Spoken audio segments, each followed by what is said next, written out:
Assalamualaikum warahmatullahi wabarakatuh. Saya Rasmi Ekoran. Saya di sini akan mereview mata kuliah manajemen tentang manajemen integrasi proyek. Langsung saja.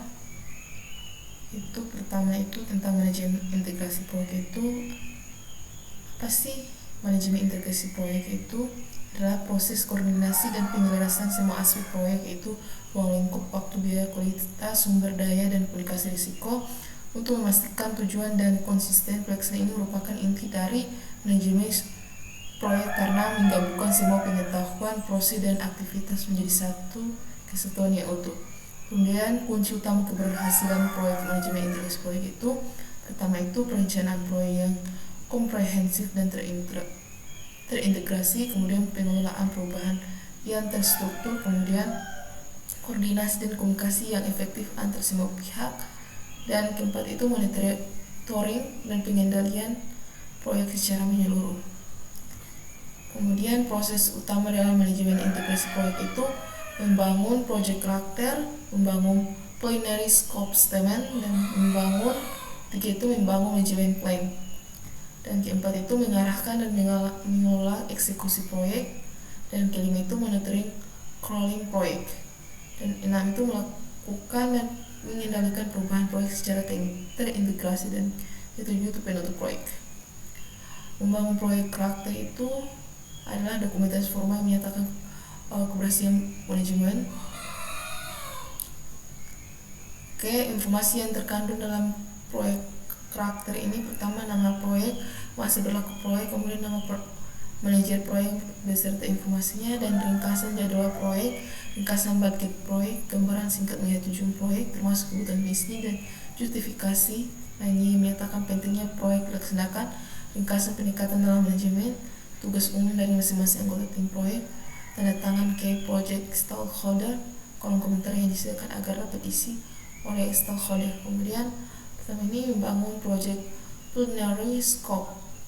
Pertama scope statement itu adalah dokumen yang digunakan untuk membangun dan mengkonfirmasikan pemahaman bersama akan ruang lingkup, batasan proyek. Preliminary scope statement adalah ada awal yang dibangun selama inisiasi proyek agar seluruh tim proyek dapat segera mulai diskusi pekerjaan yang berkaitan dengan proyek sesuai dengan ruang lingkup.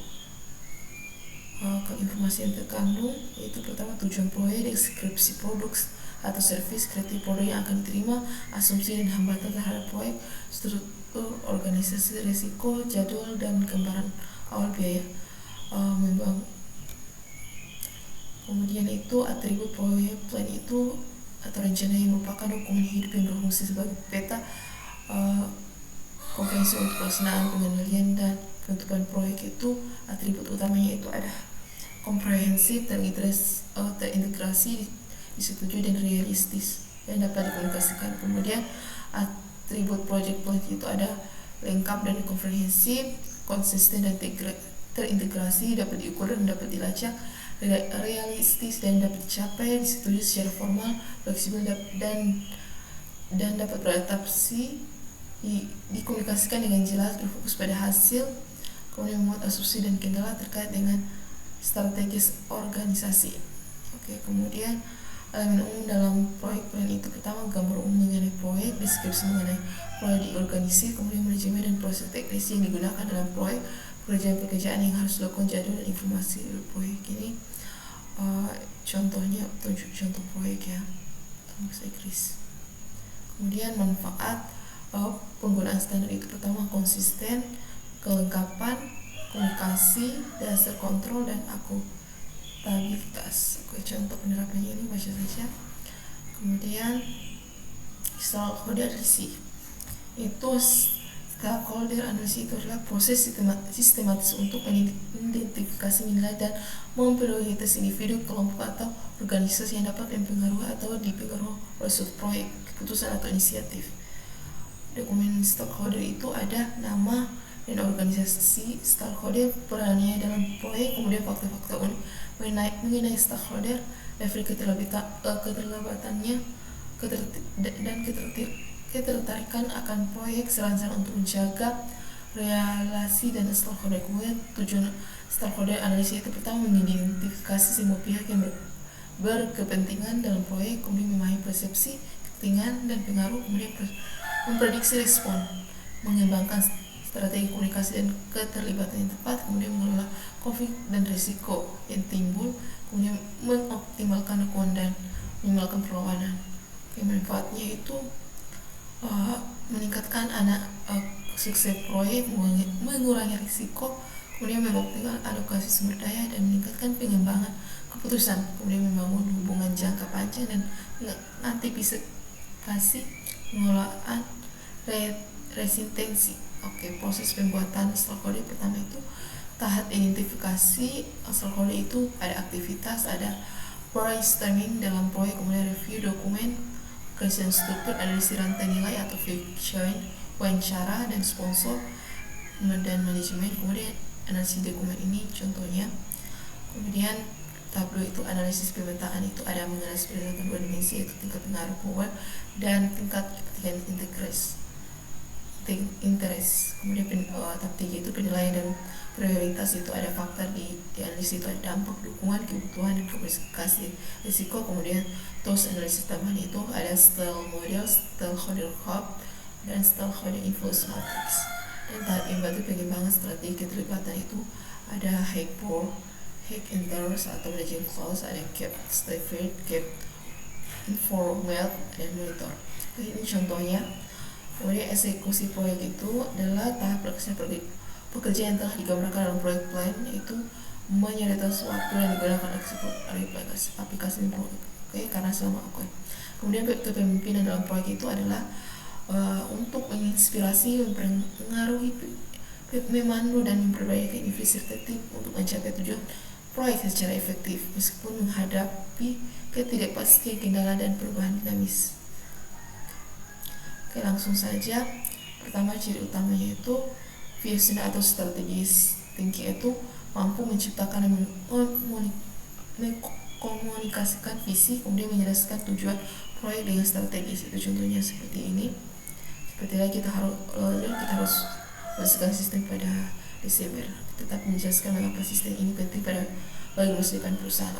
Emotional intelligence atau kecerdasan muatan, itu pertama self awareness, empathy dan realistic management. Contohnya mengetahui kapan tim butuh dorongan motivasi dan kapan butuh tekanan lindung. Kemudian ketiga itu adaptif dan resilient. Leadership itu fleksibel, tahan banting, atau ketika rekomend berubah mendadak dan leader tidak panik, tetap cepat baik. Restrukturisasi prioritas. Kemudian servant leadership itu fokus melayani tim, tanpa dilayani, kemudian memperdayakan tim dan menghilangkan hambatan. Contohnya master dan metodologi agile yang bertugas melayani tim, bukan memerintah. Aktivitas kolaboratif, yaitu berani mengambil keputusan, melibatkan tim. Atau contohnya memutuskan mengubah teknologi stack setelah berkonsultasi dengan tim teknis. Kepentingan dalam eksekusi proyek itu ada pertama itu keterampilan kepemimpinan interpersonal atau soft skill, kemudian keterampilan operasional teknis atau hard skill, dan keterampilan kognitif atau strategis. Itu pertama keterampilan kepemimpinan atau soft skill, itu kepemimpinan dan motivasi, mampu motivasi karyawan, kemudian komunikasi efektif dan transparan agar proyek ini berjalan lancar, kemudian manajemen konflik, negosiasi, mampu menegosiasi denda atau sumber daya, kemudian kecerdasan emosional dan keterampilan tanpa otoritas formal. Kemudian harusnya itu perencanaan dan jauh detail, kemudian manajemen anggaran dan manajemen kualitas dan manajemen risiko, kreatif dan manajemen vendor dan kontrak. Kemudian keterampilan komunikasi atau strategi itu pembicaraan masalah dan pengambilan keputusan, fleksibel dan adaptabilitas dan perhatian terhadap detail dan fokus pada hasil. Kemudian monitoring dan proyek ini baca saja ya. Ini integrated change control itu termasuk mengidentifikasi, evaluasi, mengelola perubahan selama proyek lain. Kemudian tujuan utama pengendalian perubahan itu pertama memperhitungkan faktor-faktor. Oke, baca saja ini strukturnya. Oke, ini kontrol perubahan dalam proyek itu pertama dalam pandangan atau terhadap waterfall approach. Itu seperti filosofi perubahan adalah musuh rencana harus dipotong secara ketat. Ini seperti karakternya. Dan kemudian pandangan modern atau uncle edit filosofi perubahan adalah peluang. Filosofi adalah kunci nilai bisnis ini karakteristiknya. Kemudian kontrol perubahan dalam proyek ini ada pandangan lama dan ini baca saja. Kemudian sistem kontrol perubahan adalah kerja formal dan dokumentasi yang digunakan untuk mengevaluasi, menyetujui, menolak, dan mengelola dan mengkomunikasikan perubahan dalam proyek. Ini komponen utama sistem kontrol perubahan. Yang pertama prosedur dan alur kerja, dan kedua itu otoritas dan tanggung jawab, dan ketiga itu dokumentasi dan pelacakan, dan empat alat teknologi. Ini chain control board ini saja.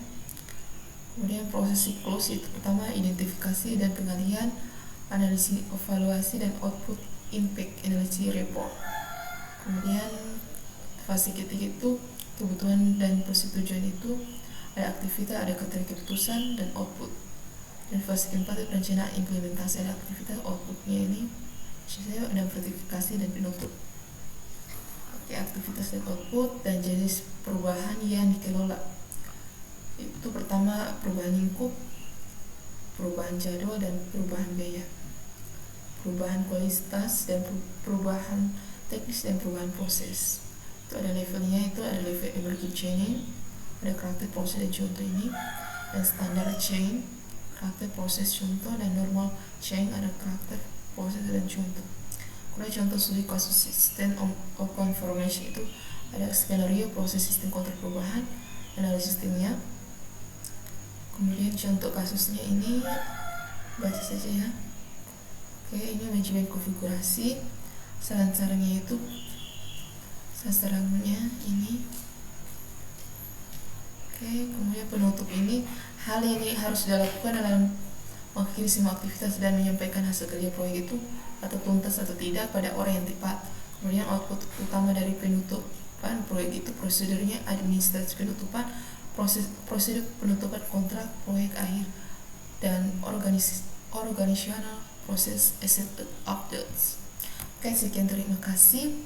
Ini saja interview dari materi saya. Saya ucapkan wassalamualaikum warahmatullahi wabarakatuh.